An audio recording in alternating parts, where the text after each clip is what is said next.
Fake podcast music. All right. Hello and welcome to Michigan and Other Mayhem, the show about Michigan, murder, mysteries, and other random mayhem from around the world. Your hosts are Allie. And Jenn. What's yours about this time? St. Aubin Street Massacre in Detroit. What's Ooh. yours? I was about to say, if Florida, Florida clown murder, but did you know there's more than one Florida clown murderer? Really? Yeah, but I'm going to be bringing mine back from the 90s. Okay, tell me. Tell me. me. I'm like, let me go first since you have a massacre and I have a murder. Okay. All right. Let me set the scene. All right, so it's May 1990. Were you alive? Yes, I was alive in 1990. For some reason, okay, just checking. I was like, I know I'm older than you. I just had a moment. No, I wasn't born yet. No, you weren't, were you? No. I didn't think so. Dang it, I am older. Okay, so it's May 1990. Imagine floral print, still big hair left over from the 80s. There's a married woman named Marlene Warren, and she lives in West Palm Beach, Florida. So it's hot as hell. It's got to be. It's May. Yeah. Yeah, it's Florida. Humidity is probably 1,000%. Yeah, she's like already dying. Right? So she's at home with her son and some friends. And when I say son, just know that he's like old enough to drive at least. I don't know if he's like in his 20s, but I can tell you at least old enough to drive. Not a kid, not a little kid. So a clown comes up to the door with white face paint, an orange wig, the red bulb nose that they're known for, and a smile painted on their face. Knocks on the front door, and they're carrying in one hand some balloons and a flower bouquet. The balloons, one of the balloons says, "You're the greatest." For some reason, I start to get creeped out. It is creepy. Okay. Marlene answers the door, and as she reaches for the flowers and balloons, she says, "How nice." The people in the house, hear her say that. And the next thing you know, the clown pulls out a gun and shoots her in the fucking face. Holy shit. Yeah. Well, as you were saying this, I'm thinking, who freaking answers their door for a clown? I know. Okay, clowns are already scary. And just imagine, there's probably like this smiley clown. They've got flowers. They got a balloon. You're probably thinking someone sent you like a gram, some type of candy gram or something. No, I'm thinking, don't answer the door. It's a creep. Yeah, right? Go out the back door. Yeah. Yeah, no. She dies 2 days later. It's really hard to live through a shot to the face, right? Okay, hold on. Yeah. Clown Yes. at front door. Yeah. She opens door. Yeah. Shot in the damn face. Shot in the face. And the clown takes off running. Okay. Because her grown son actually takes off too. Takes off after said clown. Okay. Oh, yeah. The clown takes off in a white Chrysler LeBaron. Yeah.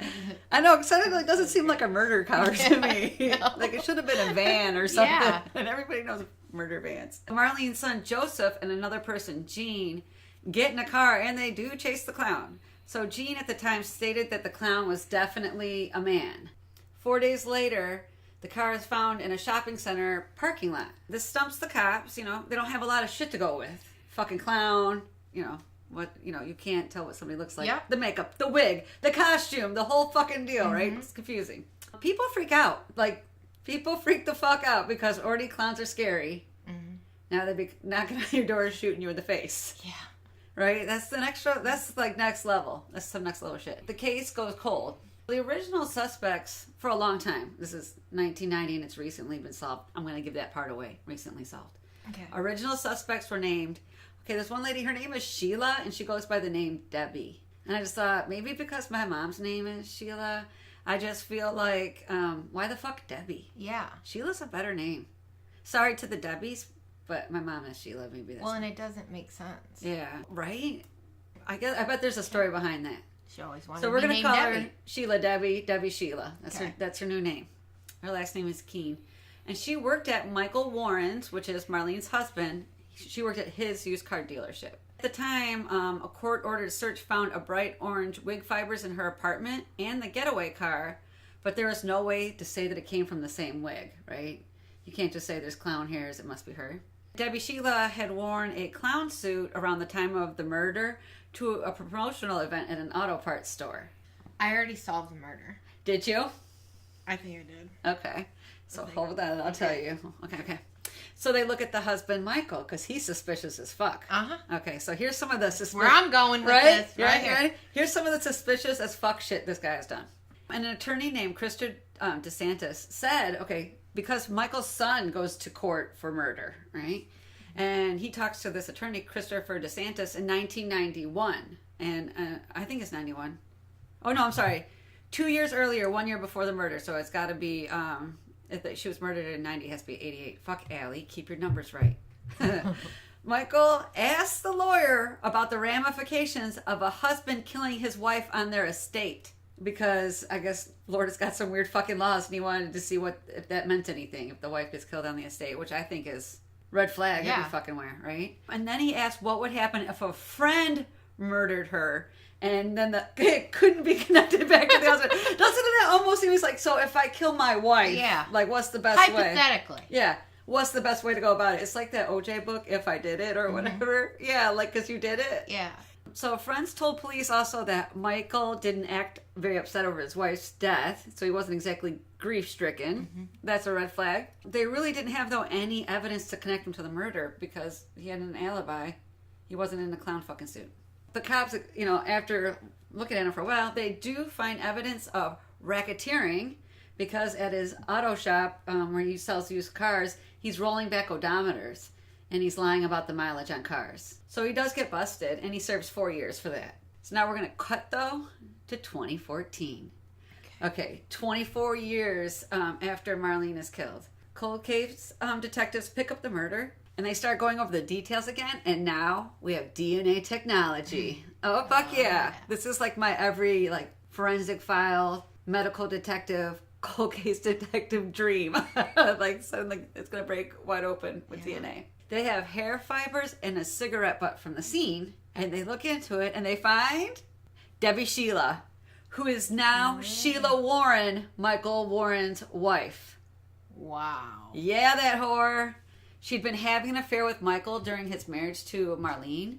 There's a rumor, there had been a rumor going around once that Sheila Debbie got drunk and told a friend that she did do it, that she did shoot Marlene.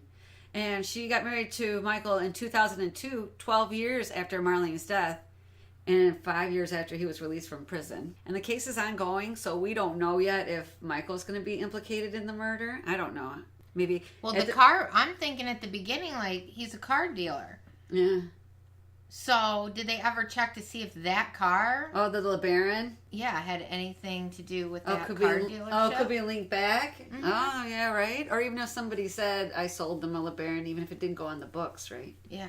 So, Florida does have the death penalty. Really? Mm-hmm.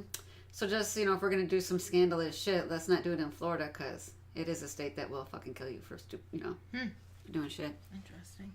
Yeah. Shot in the fucking face.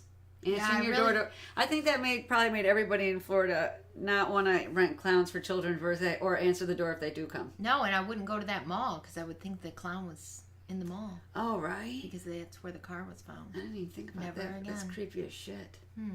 Yes. Yeah, very interesting. So, let's double down on your murder. Yeah, St. Aubin Street Massacre in Detroit.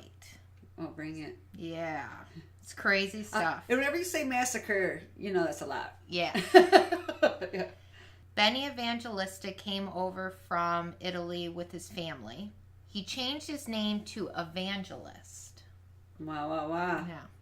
And claimed he received visions from God and self-described himself as a prophet. Most people, when they do hear from God, do feel like they're prophets. They do get the prophet complex. Nobody ever says, I was a servant or something.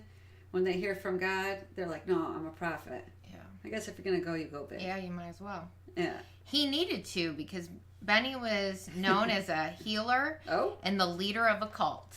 Well, see, that's how you get your own cult. You got to be a prophet. Yep, got to be a prophet. Yeah. He used his basement to give sermons.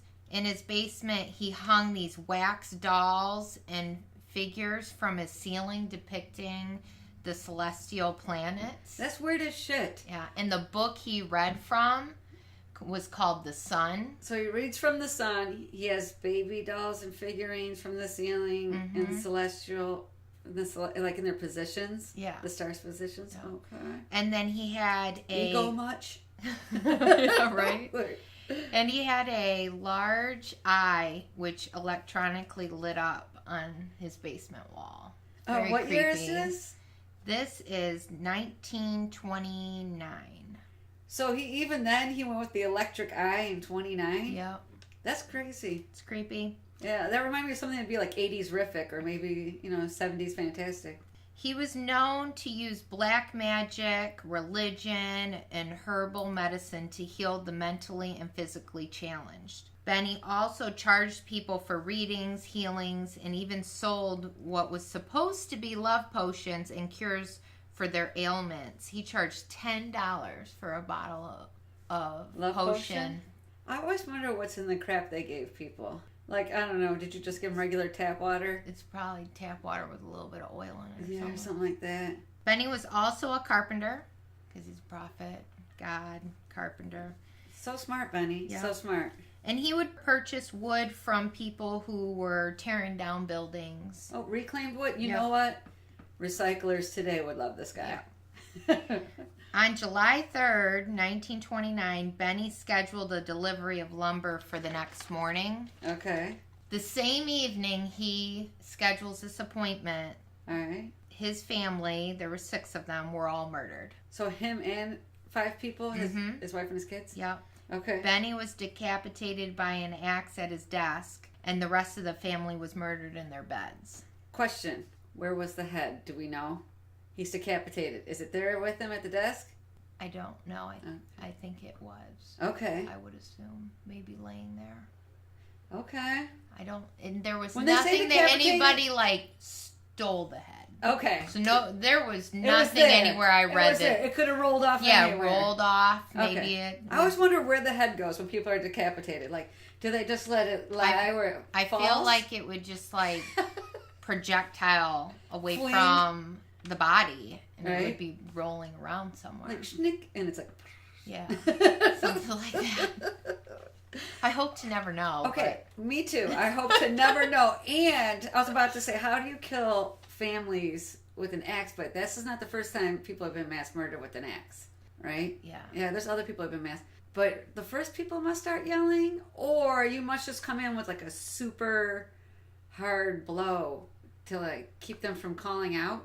Because once you hit me with an axe, I'm gonna yell. Yeah, but I think if they're decapitating you, But the what's minute whole they hit but what you, about the whole family? Like, didn't Yeah, you get but 5 the- others? yeah, but Yeah. the minute he hits you with the axe, Yeah. I think you're dead. Yeah. Well, no, was everybody decapitated though, or just beat to death with an axe? It's beat to death with an axe. He was the only one that was decapitated. So didn't they yell? I just feel like they're ow! sleeping, and then the person hits you with the axe. And before you could even get your shit together, you're you're dead. you're already knocked out or something. That makes sense. I would hope so. Well, even the first one could just stun the fuck out of you because you'll wake up in excruciating pain, and your first thought is, "What the fuck?" Yeah. By that point, he's hitting you again. Yeah. Right. Second blow takes you out. Yeah. Okay. Good point. Keep going. Through the 3 years after the murder, the police received leads on the case, but nothing pans out. Can't solve it. Okay. A gentleman named Robert Harris, known by locals as Rear Axle Murderer. Wait, that's his nickname? That's his nickname. Earned, or did he just wake up one day and like, I feel like, forget Tommy. I don't want to be called Tommy anymore. Yeah, I'm the rear axle murderer. I won't talk to you, Mom, unless you call me rear axle murderer. I have no idea how he got that name. I don't even know if I want to know. All right. But no, I have no idea. Or maybe he's just such a shitty driver one day, like a rear axle. Yeah, right. They're like, man, he murdered that rear axle. Or he's a mechanic Right? and he's just really bad at it and Oh, he killed that's true. somebody because he didn't do it right. That's true. So he confesses, but after reviewing his story, the police find out couldn't be him. Okay. He made some comment about killed him with an axe and then he stabbed him, but no one was stabbed. So that's how they knew he Okay. wasn't the murderer. The case has never been solved. People believe it could have been an upset cult member. Okay, because we talked about failed love potions. Come on now. Mm-hmm. Yep, and his clients. Yeah. The people he ordered the lumber from, Why them? no one could find them.